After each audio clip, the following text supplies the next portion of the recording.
neviditelné univerzity odešel. Žádný text kouzlo se mu do hlavy nevešel. Kouzlo z oktáva, v hlavě sedělo mu. Každý nový text se bál přiblížit se k němu. Ostatním jen pro legraci byl mu úkol pomocníka, až Šaška mu zbyl. On si z toho těžkou hlavu nedělal, jiný čaroděj by se z toho totiž podělal. Mrakoplaši, co ti zase v hlavě straší? Naučit se kouzla chceš, ale přesto nemůžeš. Oktávo ti to nedovolí, všechna kouzla z hlavy plaší. Musíš nést břemeno své, země prošetím, ale pomůžeš.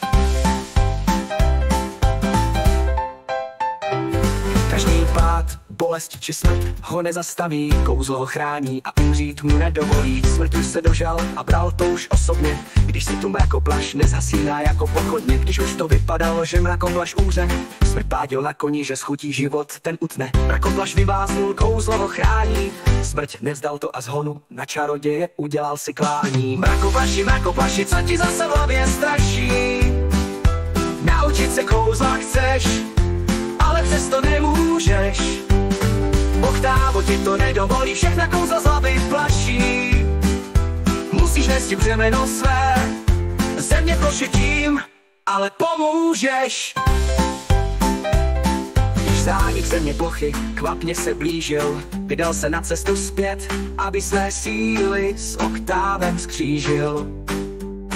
Na věži přečetl všechna ta kouzla, slova mu od úst šla a z věže sklouzla.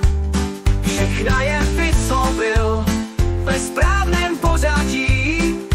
Velká želva už si s tím nějak poradí. Země plocha zachráněna, nikdo by to nevěřil, že mrakoplaš všechno změní. Smrt se vzteky odvařil. Mrakoplaši, co ti zase v hlavě straší?